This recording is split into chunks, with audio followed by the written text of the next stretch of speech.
Hello साथियों, आज हम आपको क्लास 12 मैक्रो इकोनॉमिक्स की चैप्टर 2 नेशनल इनकम अकाउंटिंग राष्ट्रीय आय का लेखांकन इसका प्रश्न एक का प्रश्नोत्तर को हम आपको समझाएंगे।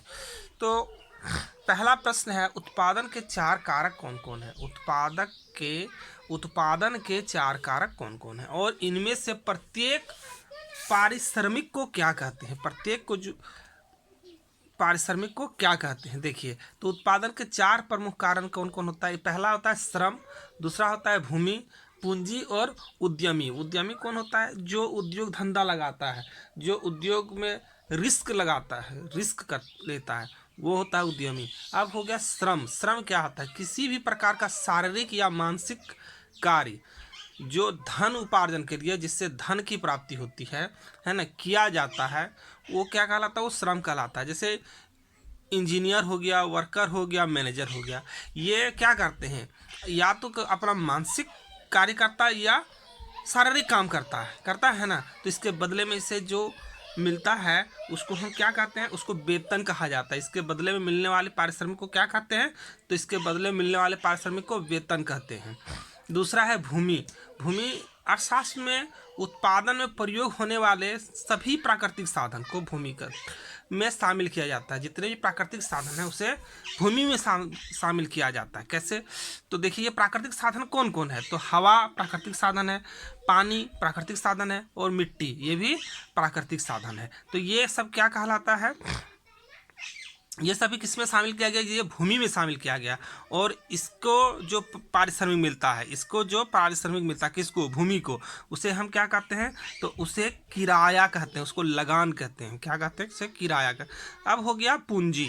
पूंजी क्या है, उत्पादन में प्रयोग होने वाले मनुष्य उत्पादित साधनों को, कौन साधन, तो मनुष्य उत्पादित साधनों को पूंजी में शामिल किया जाता है। जैसे क्या हो गया, मनुष्य उत्पादित साधन में क्या है, मशीन हो गया, भवन हो गया, टेक्नोलॉजी हो गया, टूल्स हो गया, उपकरण जो उसको बोलते हैं हम लोग, है ना, तकनीक जो है, ये सब क्या है, ये सब पूंजी में आते हैं। ये सब किस में आते हैं, पूंजी में। और इसके एवज में इसे जो पारिश्रमिक मिलता है, इसके एवज में मतलब इसे जब हम उद्योग धंधे में लगाए तो इसके बदले में हमें क्या मिलता है, इसका पारिश्रमिक जो मिलता है उसको क्या कहते हैं, उसको ब्याज बोलते हैं। उसको क्या बोलते हैं, उसको ब्याज बोलते हैं। उद्यमी। उद्यमी ऐसे लोग हैं जो बड़े निर्णयों के नियंत्रण का कार्य करते हैं और उद्यम के साथ जुड़े बड़े जोखिम का वहन करते हैं। इसे वो उद्यम में जुड़े बहुत बड़े बड़े जोखिम को लेते हैं। तो इसके बदले में यानी इसके जो पारिश्रमिक उसको मिलता है उसको ही लाभ कहते हैं। उसको क्या कहते हैं, उसको लाभ कहते हैं। कुल मिला के बाद श्रम को क्या मिलता है, श्रम को वेतन मिलेगा, भूमि को क्या मिलेगा, भूमि को किराया मिलेगा, लगान मिलेगा, और पूंजीपति को क्या मिलेगा, पूंजी को ब्याज मिलेगा, और उद्यमी को क्या मिलेगा, उद्यमी को लाभ मिलेगा, उद्यमी को लाभ मिलेगा। अब हम लोग इसका दूसरा क्वेश्चन को देखें, क्वेश्चन नंबर 2 को देखेंगे। क्वेश्चन नंबर 2 है, किसी अर्थव्यवस्था में समस्त अंतिम व्यय समस्त कारक अदायगी के बराबर क्यों होता है। तो बताना है कि समस्त अंतिम व्यय जो है वो समस्त कारक अदायगी के बराबर क्यों होता है। आपको समस्त अंतिम व्यय से पहले मैं ये बताना चाहता हूँ कि अंतिम वस्तु क्या है। जब अंतिम वस्तु जानेंगे तो हम अंतिम व्यय भी जानेंगे। जैसे मान लीजिए गन्ना, गन्ना को हम खरीदते हैं, हम अगर आम खरीदते हैं तो हम ला करके उसको क्या करते हैं, गन्ना को ही खा जाते हैं। तो हमारे लिए वो अंतिम वस्तु है और उसमें जो हम पैसा खर्च करेंगे वो अंतिम व्यय है। लेकिन उसी गन्ने को शुगर मिल वाला अगर खरीदता है तो उसे क्या करेगा, वो उसको ले जा करके अपने फैक्ट्री में उससे शुगर बनाएगा, चीनी बनाएगा, तो उसके बाद वह उसे मार्केट में बेचेगा। तो उसके लिए वो क्या हो गया, वो उसका अंतिम वस्तु नहीं है, उसका मध्य वस्तु है, वो उसका मध्य वस्तु है। उसका अंतिम वस्तु क्या होगा, तो उसका अंतिम वस्तु होगा चीनी, शुगर। ठीक है, अब हम आइए इसको समझते हैं। देखिए, तो एक अर्थव्यवस्था में समस्त अंतिम व्यय समस्त कारक अदायगी के बराबर होता है। एक अर्थव्यवस्था में समस्त अंतिम व्यय समस्त कारक अदायगी के बराबर होता है, क्योंकि अंतिम व्यय और कारक अदायगी दोनों एक ही सिक्के के दो पहलू हैं।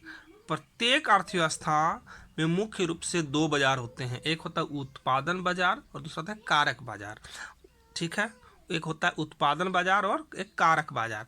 तो परिवार फर्मों के कारक साधन जैसे क्या हो गया, कारक साधन में भूमि हो गया, श्रम हो गया, पूंजी होगा और उद्यमी हो गया, ठीक है, आदि की आपूर्ति करते हैं। ये कौन करता है? परिवार फर्मों के कारक, है ना, जिनके बदले में फर्म इन्हें लगान, किराया, मजदूरी, ब्याज और लाभ के रूप में कारक भुगतान करती है, ठीक है। परिवार को जो आय प्राप्त होती है उससे वे अपनी आवश्यकताओं की संतुष्टि के लिए फर्मों से अंतिम वस्तुएं एवं सेवाएं खरीदते हैं।